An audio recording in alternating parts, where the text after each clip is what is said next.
everyone, and thank you very much for watching or listening. Liam Hartree here today with another episode of the Simply Inspired podcast. And today I'm joined by a very, very special guest, ultra runner Dave Ross, who has an incredible story to tell. This man is a race director of the Hermes Running. He's a Comrades UK ambassador. He has competed in over 400 marathons, including many ultra marathons, regular distance marathons, just about everything, I think. Competed in the Comrades Marathon multiple times, Badwater 135, Leadville, Tahoe Rim Trail. There's so many headlands. So today we're going to be talking about this man's incredible journey through the world of ultra running, his work as a race director, and also we're going to be a little bit deeper into the mindset, some of the spiritual aspects of running, some of the mentality that it takes to reach a high level in something that you love to do in life, in Dave's case, running, but some of these lessons will be applicable to many life areas. So we have a lot to talk about. And Dave, thank you for coming on the show and thank you for making the time for this today. Basically, it's going to be great talking with you. Thank you very much, Leon, for the invite. Yeah, looking forward to it.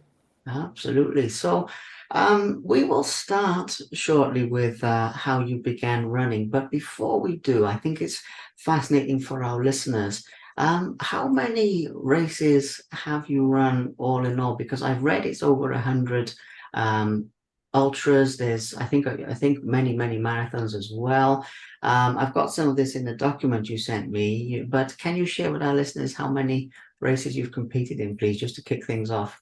Well, I've done about 469 now marathons in total, and those include the ultras, and obviously anything, ultra distance wise is around about 50 Ks and above. So it transpires to be about 133 ultras, which include about 2,500 milers all over the world, mostly in America, because when I was at my peak, I'm actually a bit of a sort of a belt buckle fanatic. I love belt buckles.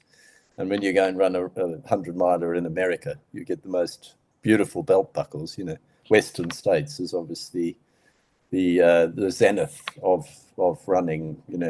When it comes to belt buckles, you get a silver belt buckle if you achieve sub 24 hours, which fortunately I managed to do when I went back for the second time in 2013. And then some of these races just give out the most stupendous belt buckles, and that's sort of like really a prized possession for me anyway. So yeah, in long answer, it's about 133 ultras, something like about 160 odd trail marathons and about 170 road marathons. Yeah, so I've not really wanted to be sort of the type of guy who just really signs up for doing marathons all day long and every day, even though I love marathons. To me, the challenge is actually seeing how much better you can be. And actually, when you do a trail marathon, obviously the versatility of the terrain obviously challenges you. And then anything from 50K and above, obviously, is always a great challenge. And obviously, the longest I've ever run is Badwater, and that's 135 miles, which is about 216 kilometers, which is a drop in the ocean compared to what some people do. But, you're still out there for like 36 to 40 hours, So, yeah. It certainly tells you deep down inside yourself what you're made of, and what you think you can't achieve, you can. And it takes a while to get to that final destination, and it's mostly your mental strength that gets you there, not just your physicality. But it's a learning lesson, and if we didn't challenge ourselves, we'd never know whether we could achieve the end goal, and that's what it's all about, really. So running has been that catharsis for me. It's been great. Absolutely profound. I love that with the inner journey that you've been on, competing with yourself in a way. And I'll come back to that shortly. Before we do, when it goes back to the start of your running journey, as I understand it, you started running for health reasons. Can you share with us a little bit about that time in your life and about the initial inspiration? Because people see the level you're at now and everything you're achieving, but I think it's very good for people to see that it wasn't always like that, and you started from scratch as everyone has to. So let's go back in time and just touch on the inspiration to take up running, basically, and where that started in your life, please. Well, I mean, when I was in the army in South Africa, obviously we did quite a lot of exercise, and I was pretty good at cross country. Not, an elite runner or anything by any stretch of the imagination. But I probably started taking it up when I was about 32 years old religiously. And I did my first marathon in 1999 in South Africa. And basically, it was a coastal marathon, a point to point marathon. And I thought, oof, how am I going to do this? I haven't done as much training as I should have done, as we never do when we do our first marathon. And it took me about 4 hours, 36 minutes to do that. And I couldn't walk for a week. And I swore that I would never run another marathon again, as you do. But it's a bit like women in childbirth, I guess. They probably, if they remembered the pain, then they would actually never carry on and have another child. And the running actually epitomizes the same sort of mental mindset.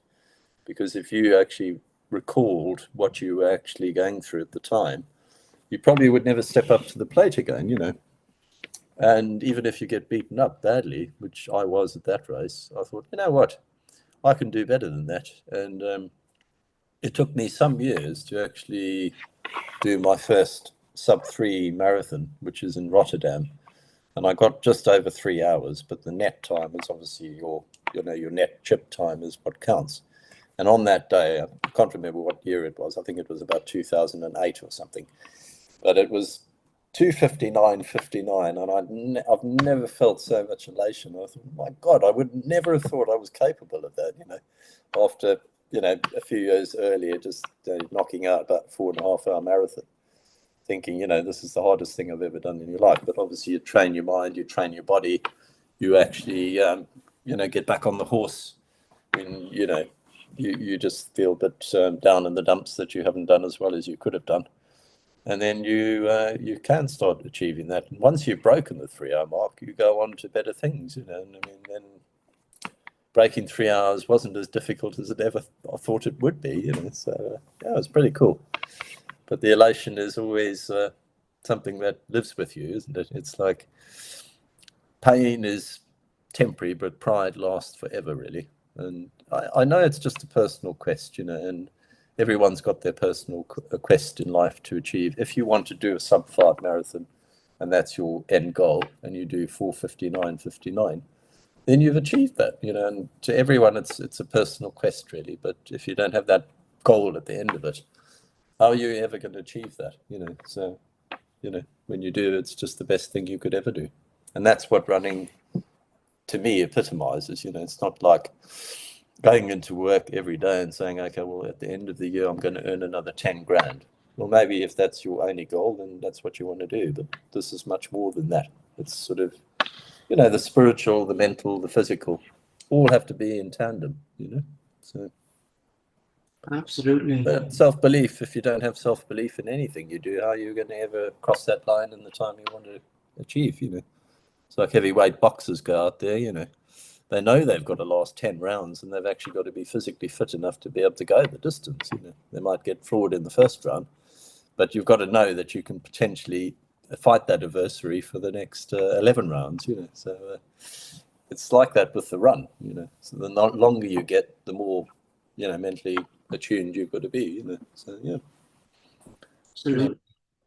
Well, I love that because, as I've said, it's sort of an aspect of what people don't see. So people see the race and people see your achievements and everything, but they don't see everything that goes on behind the scenes during the race or before and after as well. So it's a really good topic to touch on. And you've also described races and running in general as a spiritual experience. You've described it as a meditative experience, a way of getting closer to God and different things like that. So can we touch on that Yeah. aspect a bit as well, please? Well, when I first started running, I remember when I was quite young, running through the sugarcane in Durban with my dad, and the sun would be rising. The beautiful African sun would be a sort of an orange orb rising over the sea, and you're running through the sugarcane, and there might be a bit of mist there, and you see that orange orb of the African sun rising, and it creates this sort of visualization of absolute beauty and utopia in your mind, and you feel spiritually sort of connected, And I was always ever very close to my granny, and when she passed away, she gave me my St. Christopher, which is obviously the patron saint of travelers, and you think about the people that are not here anymore. And I think running really actually takes that to the next level, really, because you basically feel connected with nature, for one, because I think one of the most cathartic things about sport is that it's good for your mental health. It gets you out and about, and once you get into nature, you feel a whole different person. You're not actually made as human beings to sit in buildings all day long behind VDU screens and looking at mobile phones in restaurants and whatever else we do with our time. That's really not a healthy pastime to do on a long-term basis. But the time that you really feel connected in this world is when you're actually out and about in a beautiful place, beautiful scenery. You might be on your own, you might be with a friend, whatever.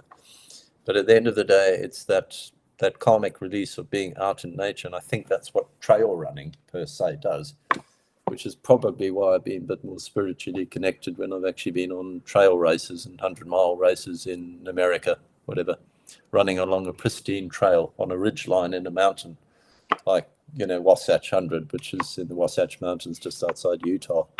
You couldn't be in a more pristine wilderness in your world, and if you go, okay, even if I was a long distance hiker and I was actually doing a long distance trail along the Pacific Crest Trail or in the Appalachian Mountains, how cathartic would that be, actually? And I think people need to learn how to reconnect with nature to actually know their inner self more. So I think that running is not just what it seems on face value. To me, it's never really been about, oh, I can actually be the best I can be and I want to be better than the next one. No, it's not really about that. It's about the karma that you get when you're actually out running. Even if you're just doing a training run, you're connecting with nature, you're being in beautiful places and seeing this versatile scenery. It really is kaleidoscopic, and that's pretty much why I've always loved running, right from when I was really young. And thanks to my dad, he was my catalyst for that, and I'll never ever forget that. Well, that is a beautiful description. Absolutely poetic and very, very profound. I'd like to delve a little deeper into that from another point of view as well. Connecting with nature, I completely agree. The human being, we are meant to be wild. We are meant to be in that sense connected with Mother Earth and with everything that gives us life. And um, I'd like to touch on that because when you're out there running 50 miles, 100 miles, specifically with the trail runs and everything, you are going deeper into nature than a lot of people get the chance to do in this day and age. And I'd like to touch on some of the scenery that you've seen. You mentioned Utah, you mentioned the pristine nature of it. Can you describe some of I imagine this is a big question with the amount of races you've done, but some of the wild areas that you've seen and some of the ones that have stayed with you, perhaps more than the others, sort of following on from the Utah bit and everything? Well, we'll probably have to start then with the hardest one that I've ever done, which probably have to be Badwater, because Badwater is no mean feat. You start in Death Valley, which is at about 98 feet below sea level. And then you run right to Mount Whitney Portals, which is 12,600 feet above sea level. So the actual total vertical gain over that distance is you're basically climbing about 48 miles uphill through one of the hottest Mojave deserts. The Mojave is one of the hottest places in the world. I think Stovepipe Wells in 1953 recorded about 56 degrees Celsius, And let's face it, when you start Badwater, when I started Badwater, which was the year after I managed to win the Grand Slam in the UK, which is a Centurion running event comprising of 400 milers, I used that as my CV to get into Badwater because they basically take they take 100 runners out of about 2,000 applicants. So you've got to have a CV before you even get a chance to get through the door, with Chris Kosman at Badwater. So I managed to get in the year after I won the Slam. And then you basically have to start from scratch, doing all your heat training because you know that you're going to be in one of the hottest deserts in the world. So we won't go into that just now, but in terms of scenery, it basically feels like you're on the lunar landscape, because it's just barren, It really is barren. There's not a living thing around, And anyway, so Badwater epitomised that, and for me, it started at 11 o'clock at night, and the temperature was 100 degrees Fahrenheit. And then during the day, it got to about 115 to 120 Fahrenheit at about Stovepipe Wells. So, the scenery was absolutely breathtaking there, because you're running through a box canyon, and it's still pristine wilderness. Okay, there's no trees there, but you can certainly get a sense of place, being in time, when you're there. And when you go through Panamint Springs, which is actually near where the Air Force Base is, you get these sort of Harrier jump jets going across you, because you're in their sort of training zone. And I mean, they're breaking Mach 3, so it's like a combination of being in the most wild place on earth and then having these sort of Harriers flying across you, you fly right above you, while you're actually out there running one of the hardest races in the world, And then when you get to Lone Pine, which is sort of at the start of the climb up to Mount Whitney Portholes, which is, pristine wilderness, it's at 121 miles, and then you've still got about another 13 to go, which is when I was completely broken and hallucinating. And I had to sleep in the hotel there for about 4 hours just to get back on my feet and carry on as you do, like Lazarus. You just get up those mountain passes and you think, bloody hell, how did I ever do this? But again, the wilderness is spellbinding, so that was certainly one of the most enriching places I've run in. And then, but if you're talking about places in terms of trees and scenery and beauty, probably at the top of the list would have to be Tahoe Rim Trail, which actually overlooks Lake Tahoe. And it's quite a hop, skip, and a jump away from Reno Airport, which is where they had all the big casinos. And obviously, in Nevada's the gaming side, and California's the non. So I stayed in a hotel there called Cal Neva, which used to be frequented by Frank Sinatra and the Rat Pack, right on the sort of California-Nevada border, which was absolutely ace, because you could literally hop, skip, and jump over to Nevada and go and get your $3.33 breakfast and then come back and go to your hotel, But that's sort of a pristine wilderness because it comprises of all these lovely pine and conifer trees. So when you do Tahoe Rim Trail, which I would probably put as number one in terms of scenery, that is beautiful because the vistas all the way around Lake Tahoe look down from the mountains onto the lakes in Lake Tahoe, which is a sort of a glacial lake, because obviously it's a skiing region in the winter and, a pristine hiking region in the summer.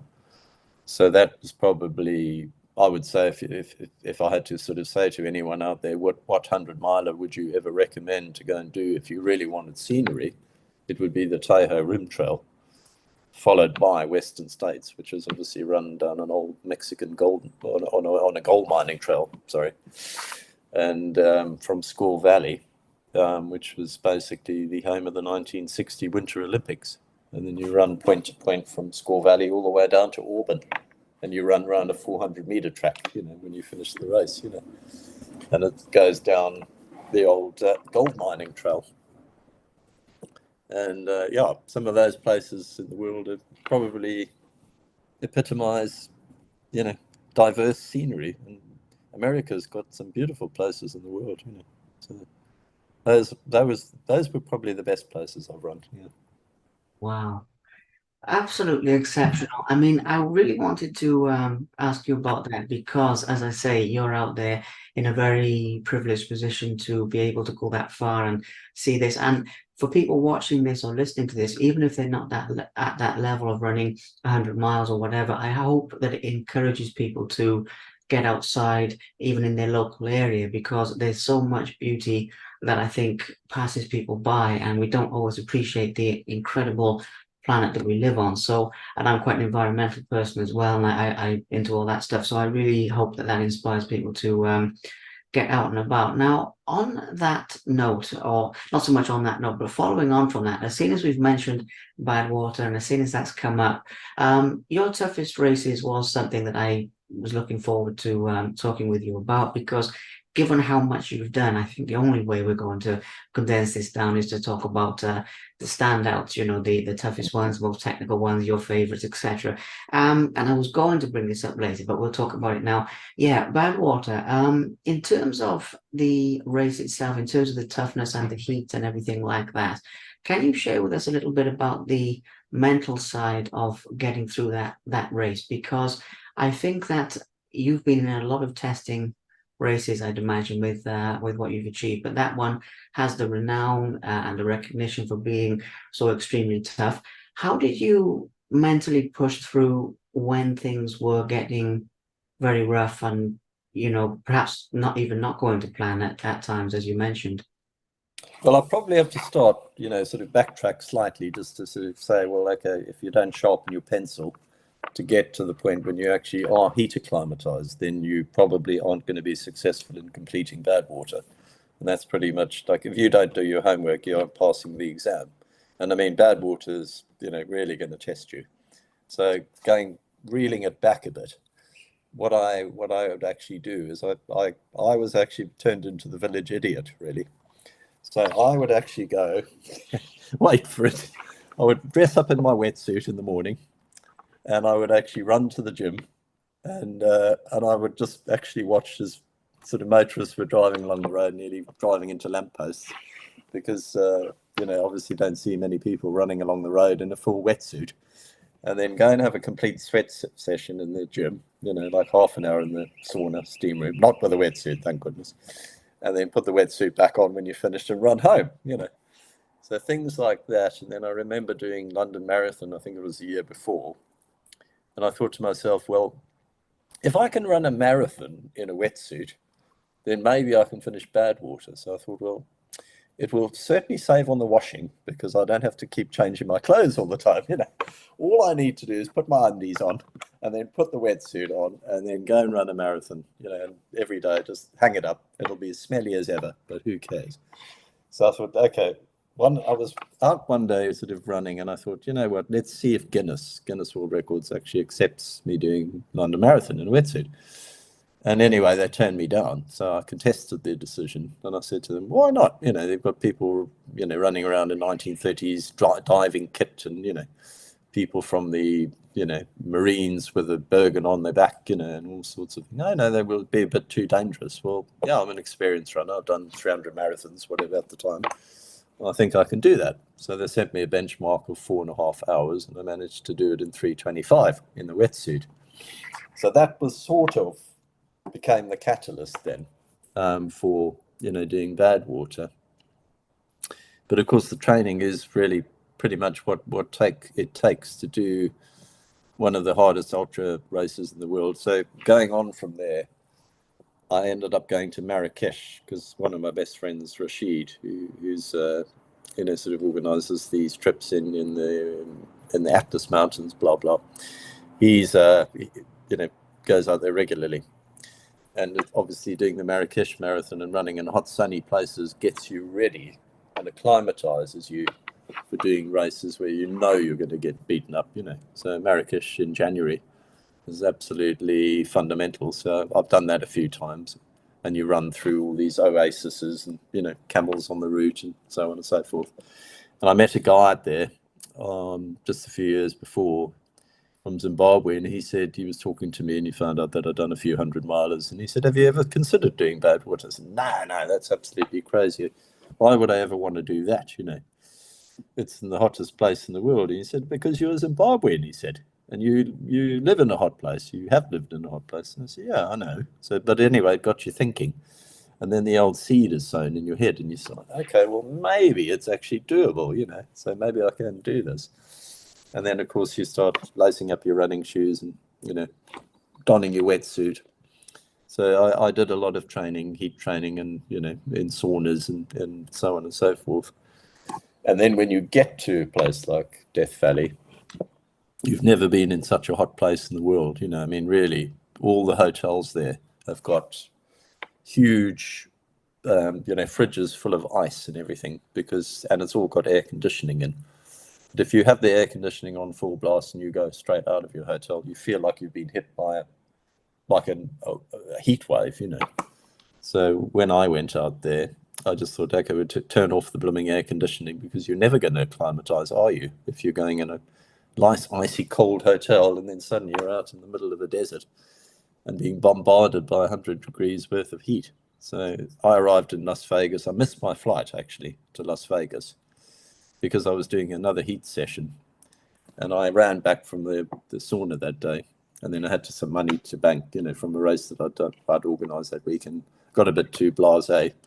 And then got the bus. I was getting the bus to Heathrow, and I was on a sort of an American Airlines flight or whatever it was to get to Las Vegas. And I managed to miss the bloody flight. So I was like, oh, okay. I had to go home that night and then booked another flight, and then went back to the airport the next day and got on the flight. And I had people waiting there for me, and they said, "What happened to you?" And I said, "Well, sorry, mate, I was doing another heat session." So, you arrive the next day and you realize Vegas is probably going to be virtually as hot as Death Valley, because I think at the time it was about 105 degrees, in Vegas. It's in July, Badwater, the hottest month, So when you get there, you realize you're going to be taking a strain, So, yeah, that was sort of the start of it all, and then it just gets worse after that. So, Well, it's a brave man that it takes to do Badwater in itself. But I think it's also a very brave man to run through your local area in the wetsuit. I think that takes a lot of courage in a different way, and not caring about the embarrassment or the strange looks, and things of that nature. So perhaps you were preparing in terms of courage as well as maybe. in preparing in terms of the heat. But it is a remarkable achievement, and as I say, it's worthy of mentioning. Very obviously, I've interviewed a few finishers, and it's a very very grueling race, but it's worth mentioning. And now with the wetsuit thing, so you are a Guinness record holder as well then with that. I was, and then someone from Brighton came and tapped me up for all my knowledge. And about 2 years later, after I'd got the Guinness World Record for the fastest marathon in a wetsuit, which had never been attempted by anyone before, the guy I did 3:25, and then this guy came and broke it by about 4 minutes. But that didn't matter because I'd done what I had to do. So I'm very happy that he did it. And but I had an 18-degree day on the day of London Marathon. When I did it, I had an 18-degree day, so it was roasting hot. And when I finished, I was obviously quite on my knees, literally. And I had to put my feet up at a 45-degree angle and drink loads of Lucozade to get the blood sugar level stabilized, because I knew what to do. They wanted to put me on IV drip because I was a bit sort of pale and, obviously going in and out of consciousness. So I thought, oh, well, now I'll be fine. So put my leg on the chair, said to them, just leave me alone for a bit, I'll be fine. And yeah, it took about half an hour to 40 minutes to get get back to some sort of modicum of normality, because it's happened before when I did Comrades for the first time. I was on an IV drip for 4 hours with near renal failure. So when you've been down that road, you sort of know pretty much what to do. And of course, all these things that happen to you along the way just teach you a few hard lessons. And if you don't get the hard lessons as an ultra runner, then you never learn. So yeah, it was enriching. Let's put it that way.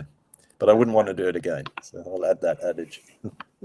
No, well, it's an amazing achievement, and I did interview a guy a little while ago, Simon Halpin, who's run multiple marathons, as dressed as superheroes and things. Okay. But yeah, the wetsuit is a different take on it. So I love that. It's an amazing record. Now, you mentioned Comrades then. Obviously, it's something that I need to ask you about. It's so prestigious, such an amazing race. Obviously, with your origins, it's something very important to touch on as well. I was speaking, funny enough, the other day with one of the winners, Bong Musa Matem. But there's some attempt. Yeah, he was on his show, and we were having a good He's chat about Comrades and he's everything a else. hero, that guy. Yeah. Yeah, he's a lovely, lovely, lovely guy, and we were He's run talking it a about, few times. Yeah. yeah, Back to yeah, back Comrades. Yeah. yeah, won it, and he's medaled quite a few times as well, and everything. So but it's an amazing sense of occasion, isn't it? So as well as talking about the race itself, a lot of people will know this, but for anyone who doesn't know this, it would be good to talk about what that race means to your country and the sense of occasion, a sense of the electric atmosphere. It's not like any other race, really, is it? In terms of the history and the anticipation, would you say? Well, I mean, the thing that Comrades epitomizes is, man's spirit of hardship and endeavor over adversity. And Mm, Dick Clapham, who actually started the event as a sort of almost like a pilgrimage and a legacy, should I say? Legacy is the word I was trying to sort of source. Was actually the founder of that, and the reason that he started is to actually in memoriam of those that had fallen during the Great War. And obviously having a lasting legacy in the form of a foot race to emulate those that had actually been, sort of decimated in the war was obviously going to carry on ad infinitum. And instead of erecting a statue or something like that, this was actually man's spirit of hardship over adversity. And that's what makes Comrades so special, because one year they go up and the next they go down, because Comrades is an up and down race, except if there's sort of like, the anniversary events, then they sometimes do two down races, But the first time I did it, I think I was about 10.5 hours or something. And I thought, I just don't know, how I managed to cross the line, but I was in such a bad way.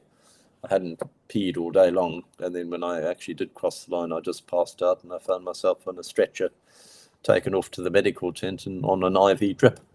So I vowed I'd never do that again. And 2 years later, of course, I was back knocking at the door thinking, right, I'm going to do better this time, And it took a few years until I got my silvers, which is sort of under 7.5 hours. And then I think when I did my 10th Comrades, which is when you get your green number after running 10 Comrades, which was presented to me by the hero of Comrades himself, Bruce Fordyce, who's won it 9 times. I did 7:04, 7 hours and 4 minutes, so knocked quite a bit of time off the former time, but it took years to perfect the art of running it without ending up in a medical tent, so as you do. But I think the thing that makes Comrades really special, and I've done races all over the world, is that with Comrades, it's the people that line the street. You've got people from all walks of life. You've got like 80 different nationalities represented running Comrades. People fly in from all over the world to run Comrades. And then, at the start, which any Comrades runner will actually tell you is probably the most electric race in the world, apart from UTMB, is the fact that we do, the Shoshalaza, which is sort of the Zulu, not the national anthem, but we sing Shoshalaza. And then we do Max Trimborn's Cock Crow, and then you sing Afrikaans national anthem.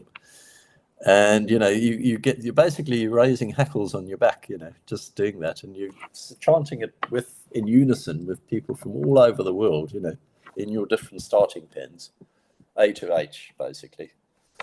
And it's sort of gun to mat. So the thing about Comrades that makes it quite difficult is the fact that as soon as that gun gets fired, off you go. And it's not obviously mat to mat. So let's say you're at the back of the field, which is obviously in pen H, and you've only got 12 hours to complete Comrades.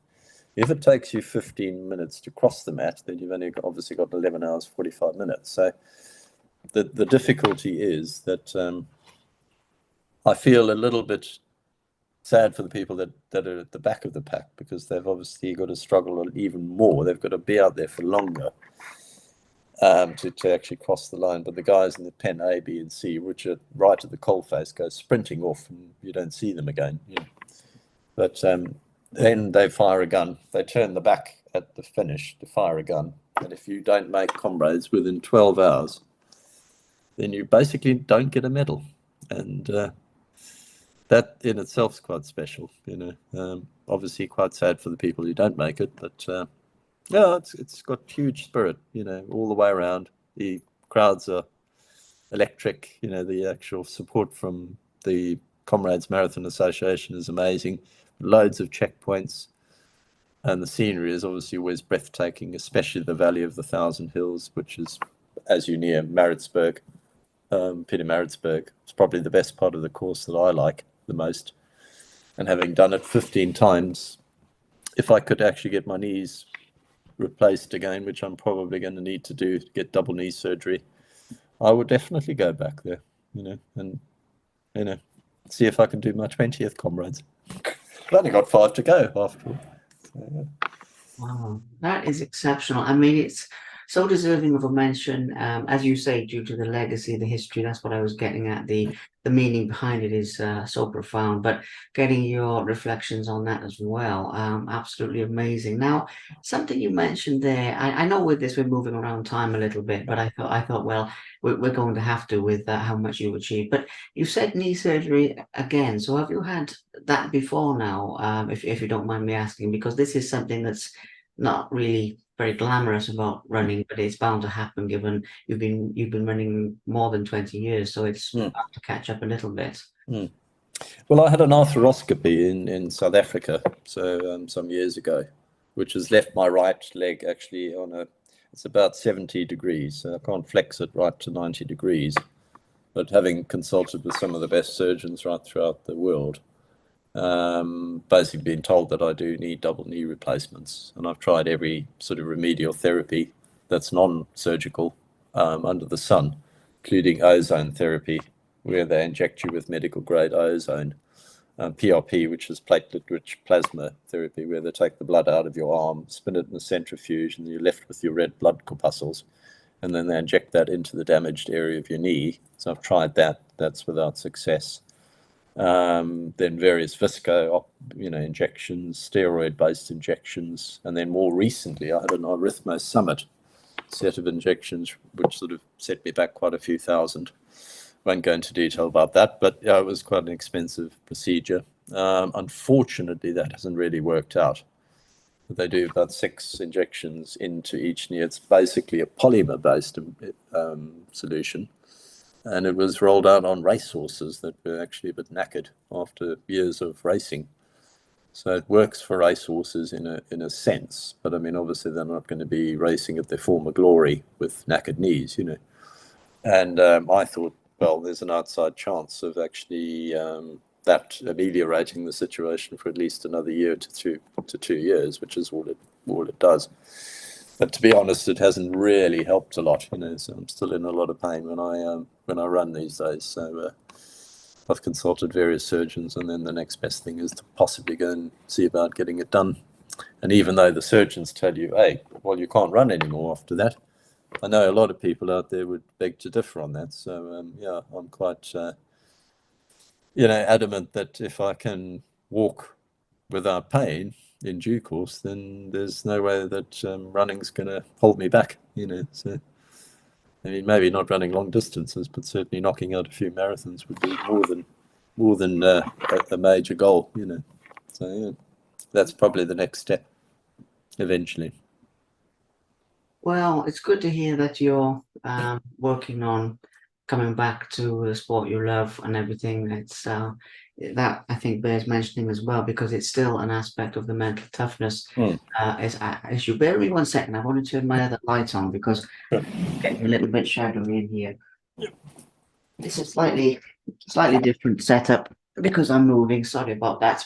It's a bit.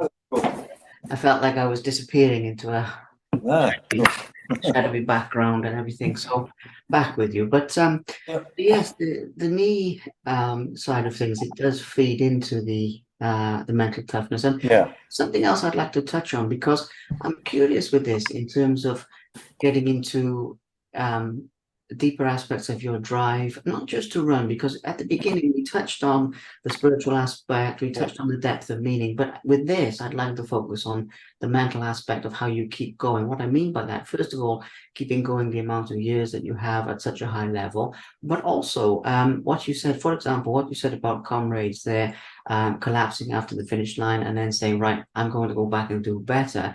Whereas some people would say, well, I've done it now and it's a good achievement, that's enough for me, and sort of knock it on the head and everything, which is true from a perspective, but you obviously have that drive to go back and do better and do better. So rather than just running, the process of your evolution as a runner and what keeps you going in that way, I think would be fascinating to touch on as well, please.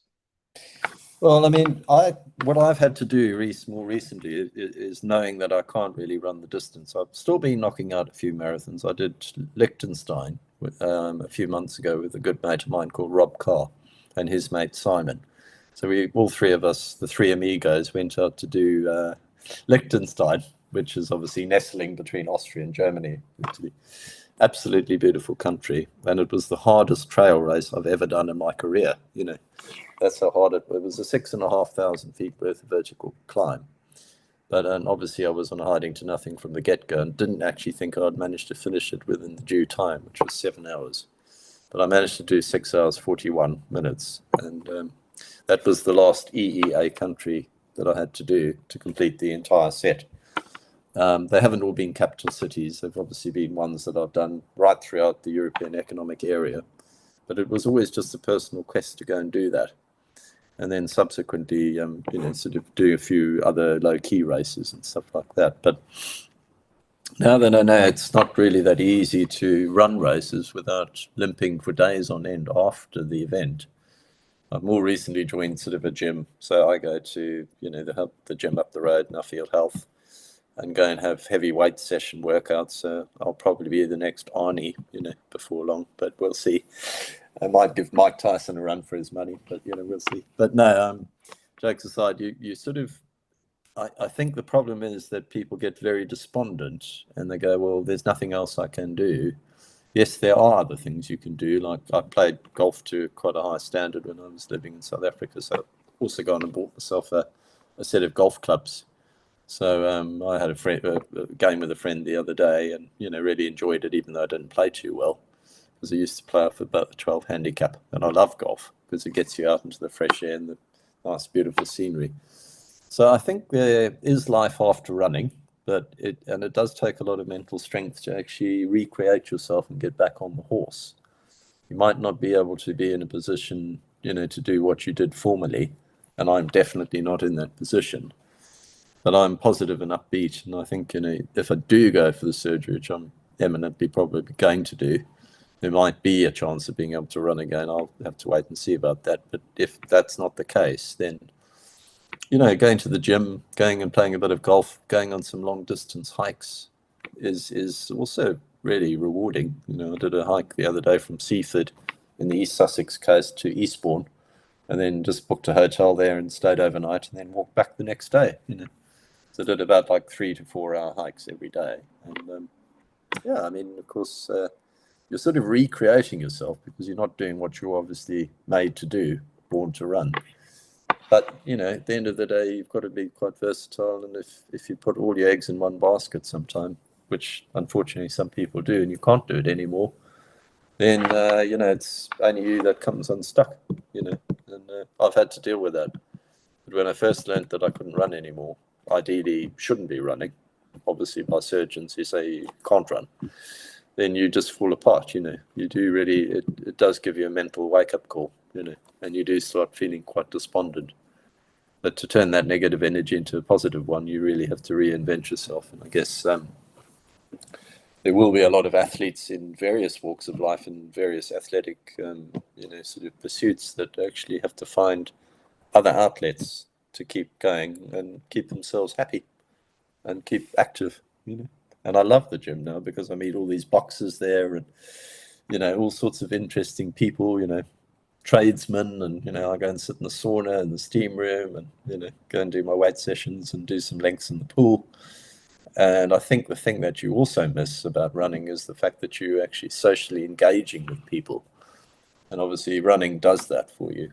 Whereas obviously when you're actually not doing races regularly every weekend, I'd probably run a marathon every weekend back in the day, run 80 miles a week in training. When you're not doing that and engaging yourself with other people, that sort of really upsets you, So you do have to sort of, if you're quite a gregarious type of person, which I obviously am, talk the hind leg of 2 donkeys, then, you've got to get out there and do something else that engages your interest, So who knows? I might be the next belly dancing champion. Well, it's good to hear that you have options. In terms of the diversity, and that is good to hear. As you say about the golf and the different things that you can potentially pursuing the weightlifting. It is good to hear about that. But you also direct races as well, which I think is another sort of outlet from another point of view, because you have so much knowledge and so much experience with running and with life in general in terms of all the countries you visited and all of these different things, some of which I can imagine will be passed on to a new generation of runners. And whether you continue running or not, I really hope you're able to, by the way, I really do. Thanks. But in that way, being involved with it through the race directing, let's talk about that a little bit in terms of how it started for you, what you enjoy about it, and just to get a feel for that side of your life as well, being sort of on the, I don't want to say the other side of running, but looking at it from a different point of view, at least, as a race director. Mm. Well, I started that in 2012 when I was married to my second wife. Running's always been my Achilles heel, and I went through two wives probably because I was very selfish and had my blinkers on, and all that really counted in my life was running. Running, and eating and running. Nothing ever came close. So anyway, that's a different story. But I started Hermes running with my ex-wife, my second wife, Melanie. And she was very helpful in helping me get that up and running. And we only had one race then, which was called the Thames Meander, which actually started at her school that she worked at as a sort of a head chef there called Marymount in Kingston. And we ran through Richmond Park down to the Thames and then along the Thames towards Putney, out and back. So I think the first inaugural event, we had 35 runners. And pre-pandemic, I was up to about 800 odd runners, for the trail races that I did, flagship being the Thames Meander. I now host 7 events right throughout the year. They're spread from March right through to October, because I usually go to South Africa for a couple of months to go and see my family in South Africa at the end of the year and get rid of get out of this cold weather that I hate so much, and get anywhere as far as I can, away from English weather. So I think you'll probably agree that that's a very good cathartic outlet. But yeah, with the races, I mean, they're quite versatile. They're all in Kent and Surrey, and they're all trail races. I don't want to stage road races because I'm not really a road race director, really. And I mean, you need huge permits to put road races on, and mine are quite low key, anything from about 200 to say 600 now. All manageable, and I've got a lovely team of people that help me out for all the events and so on. And I give back to the sport something that's enriched my life. And I had one this weekend called Buell Water, which was in Lamberhurst, Kent, which is actually one of the biggest reservoirs in the southeast of England. They're doing lots of remedial works at the moment, so it was quite a challenge to get around that.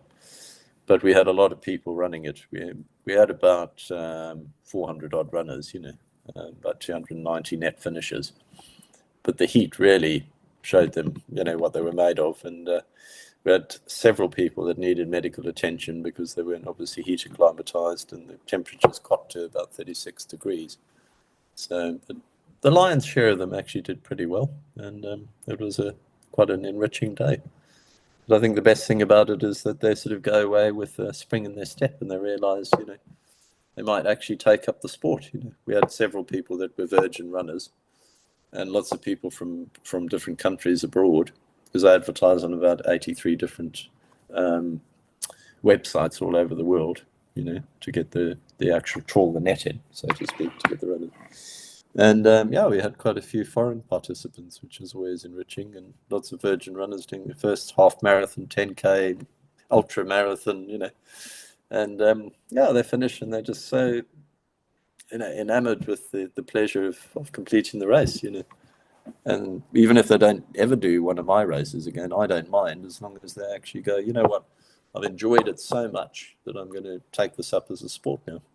And that's quite an enriching thing as a race director, to give something back.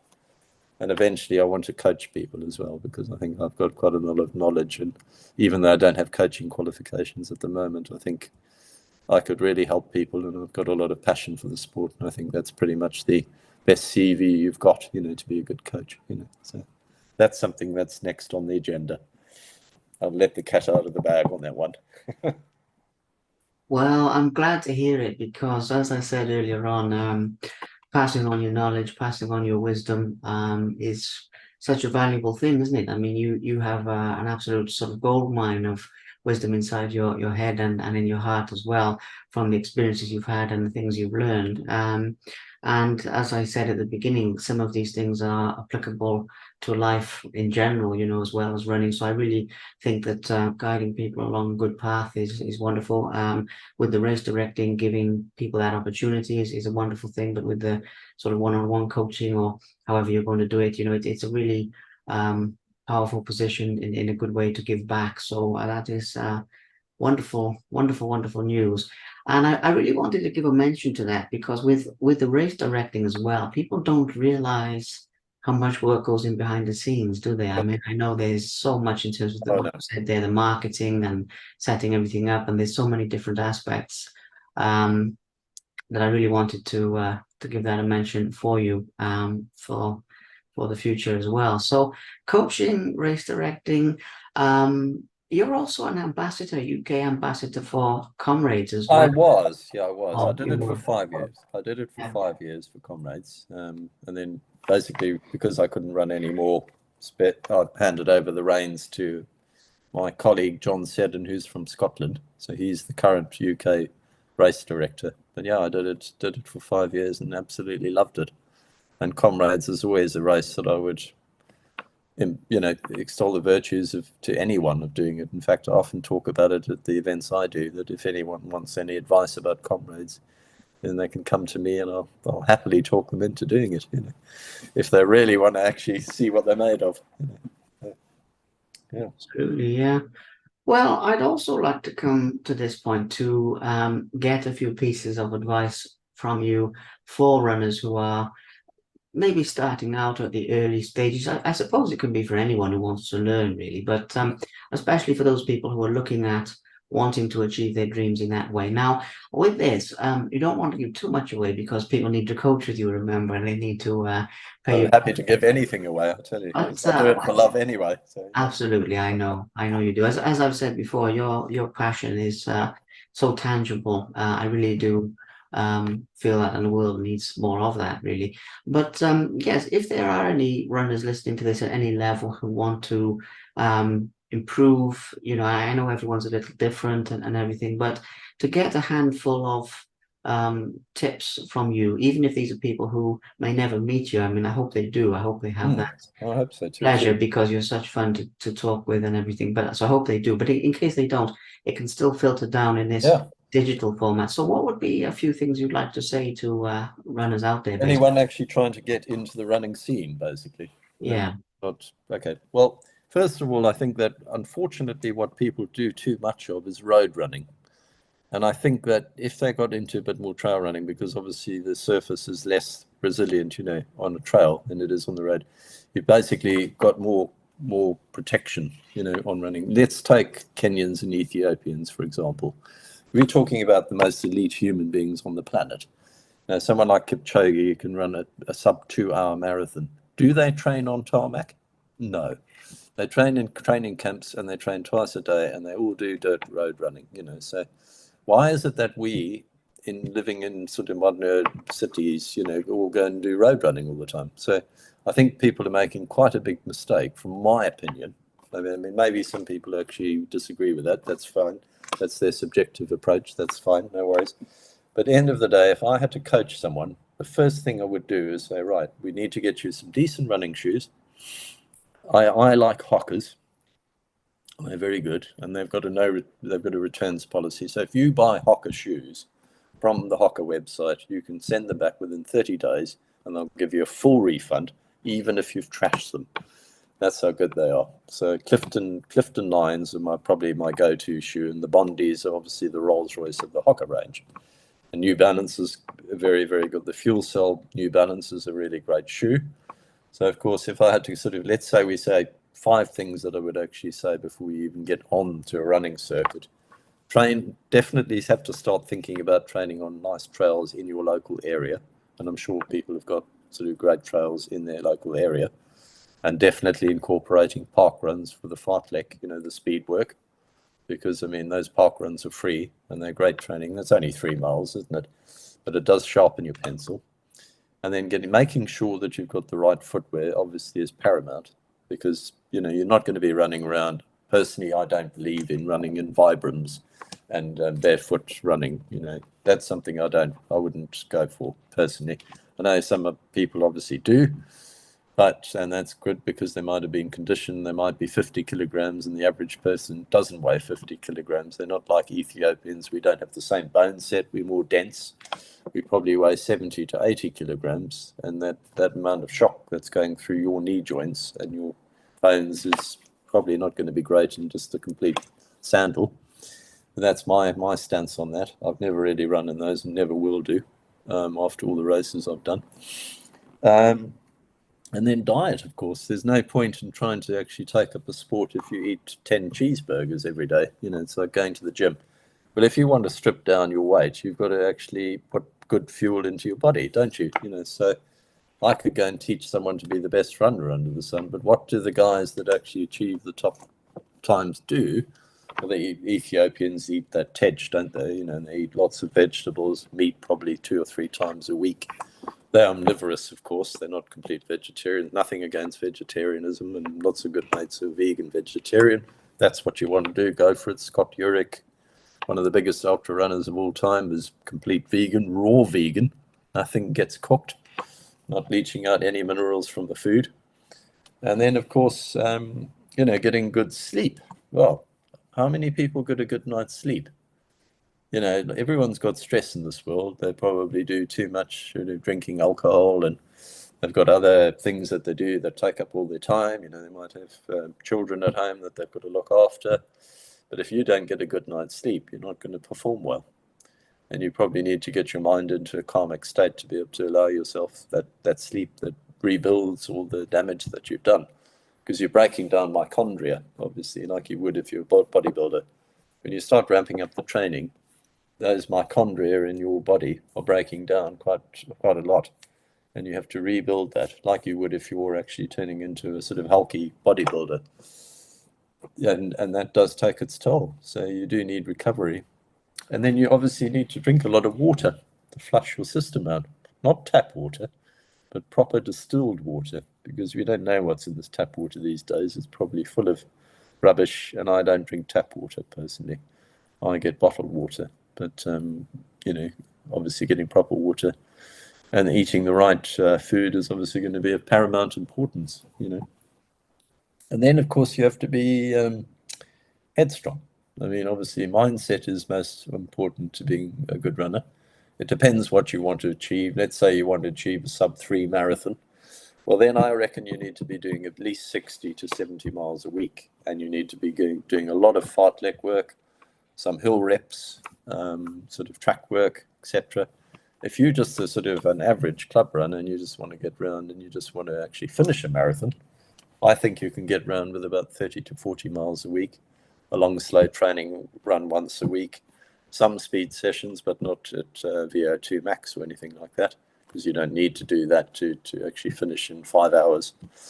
So it really depends on what the individual's sort of overall goal is going to be, But fundamentally, I think stripping down on the body weight and actually eating well and getting good night's sleep and also doing your training load and not coming up with excuses as to why you can't go out running every day in rain and, sort of torrid weather conditions will get you across the finishing line. So if I had to train people, and if they're injured, that's a different kettle of fish. But if the person said, oh, I couldn't do it because I was late at work, well, then that's not really an acceptable excuse, because if you want to achieve that goal, you've got to get your ass out of bed and you've got to go and do those miles, And the more miles you do and the quality of the training you do, the more successful you're going to be. And that's pretty much it in a nutshell. Well, that's some rock solid advice there, Dave. That is really, really, really brilliant. And as I've said, it helps people get started and it helps people get out there and get doing it. As you said at the beginning, well, there's a few different things we talked about, but the spiritual aspect, the mental health aspect, connecting with nature.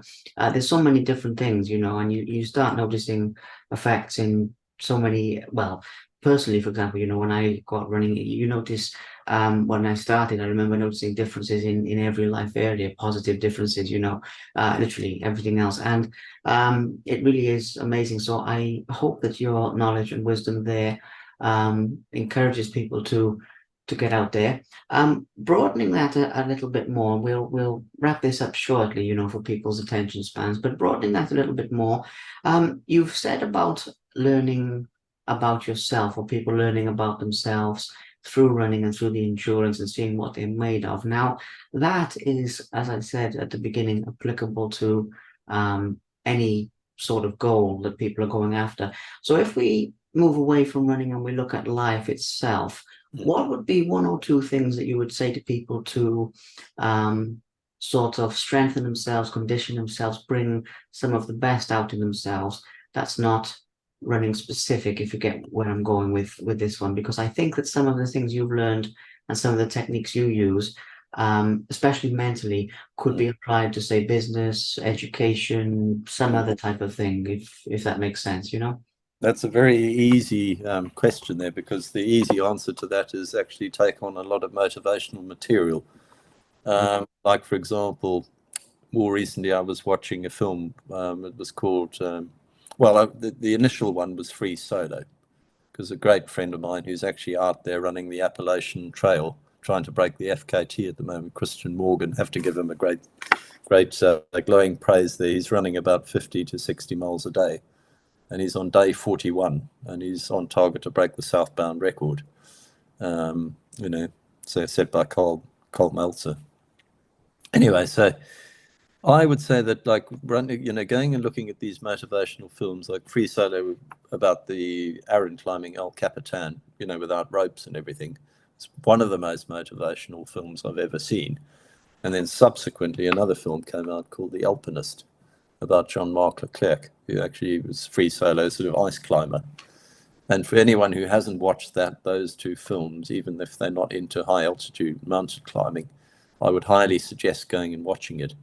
Because if you go and start seeing these inspirational feats of absolute accomplishment, even like Shackleton, watching the Shackleton series, and tales of people going to the North Pole, Robert Falcon Scott, that really gets your head in the right domain that it needs to be able to do what you need to do. It doesn't have to be running related; it could be anything to do with that. I am quite big into sort of survival programs. My favorite documentary of all time is Dual Survival, with Cody Lundin, who lives, as a complete bushman in Arizona in his self-built house, and Dave Canterbury, who's a sort of a Marine, get together, and they put in the most inhospitable places on earth, and they have to survive. I know it's sensationalized for the purpose of TV, but if you go and watch these sort of documentaries and then read books that associate with people actually being able to do sort of superhuman feats, I think that really helps a lot. And I read a lot of ultra running books like Dean Carnese's. I met Dean, and we ran the Headlands 100 together in San Francisco. Managed to beat Dean on that one, but I mean, he's run across America. He's done all this stuff, So definitely hats off to the man. He's amazing. But things like Feet in the Clouds, all these sort of ultra running books fill you with absolute awe, as to what people can actually achieve, And I think that's really a good start, for anyone who wants to get into whatever it is. It doesn't even have to be running. It could be whatever it is your chosen sport is, or even passing an exam. It's just sort of motivation gets you in the right direction, doesn't it? And people don't probably do enough of that because they watch too much mainstream TV, which I actually do not watch. I don't actually turn on and watch the news, because personally, I don't want to be filled with doom and gloom. And I know you might say, oh, well, that's like turning off the tap. Well, maybe it is to me, but, I like to associate myself with positive mental attitude. And I get my karma from other things, from nature, from watching documentaries, being in beautiful places in the world. And I think that's quite important in life, really. And sometimes it's worth distancing yourself from negative environments, because that doesn't really help. So and well, obviously having friends that actually do what you do. Like obviously, when I was talking about how you would actually become a better runner, well, the other thing is obviously to join a running club, or just get a mate together and go and do a run in the most beautiful place. It doesn't even have to be a race; it could just be a training run. And of course, if you two brothers in arms, and you've got the same direction, then you're probably more likely to achieve your goal. And then you build that camaraderie with that person as well. So that's my advice on that one. Wow, that is some amazing advice there. I mean, there's so many things. I have to resist the urge to go off in tangents with different things. But suffice to say, very, very powerful advice. Who you associate with is a massive one. Hang around people who have good dreams, goals, people who've already achieved what you want to achieve. Turn off the news and all that. I do that as well because so much of it is fear-based and everything. All of it is really what you. I agree. I was just the same thinking. wavelength there. Yeah, well, I mean, this is the thing. I was thinking about this every time I walk in a shop or something. The other day, I can't remember what I was doing, getting diesel for my car, just doing something arbitrary. And every time you see the row of papers on the front, it's always fears about this and fears about that, and so it's always giving people some sort of monster to think, oh, we need to worry about that, and it's not good because what you feed your mind, as you'll know all too well, is just as important as what you feed your body and everything. And it really creates your life, because all of this is stored subconsciously and everything, and you can get very in depth into that. Your mind never forgets it, as you know. So these type of things, I mean, it's absolute gold dust for people, because people don't realize, and even something like that with the news, it's more sort of what's the word for it? It's sort of insidious now because it's on phones, and a lot of phones. I remember when I had a phone and it changed it recently, and it came with a news app automatically in there. I've disabled that on my phone. Likewise, I deleted I just can't be bothered with that. No, because you see the pop-ups that this is happening, and so there's a lot of things. Even what you said about tap water on a practical level, there's so many things there. But what and who you surround yourself with is absolutely in the end what you become. Like what they say, you are what you eat or whatever. You are what you think and what you feel as well. And obviously these things influence that positively or negatively. And I try and show people that. Usually I have a lot of books and everything here and different things to talk about because I'm moving, they're sort of in storage. But that type of concept, what we feed our mind is absolutely essential. So Dave, we've talked about some amazing things. And I know with somebody who's achieved as much as you have, in a way, we're only scratching the surface with even an hour and a half, or however long it's been. But I'm very happy because, as I always say, what I aim for with these interviews is one, the fun stories and the entertainment, that sort of thing, and you described some of that earlier. Then the flip side, the motivation, the inspiration, the hope.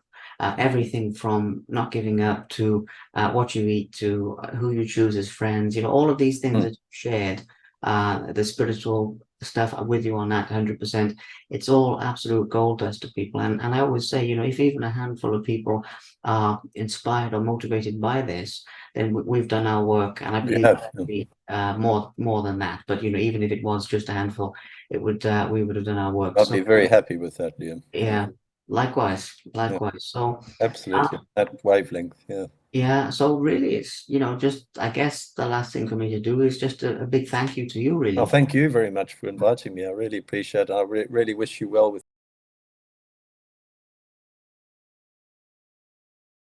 Thank you very much for watching. Please subscribe to the Simply Inspired YouTube channel, and there'll be more videos coming soon.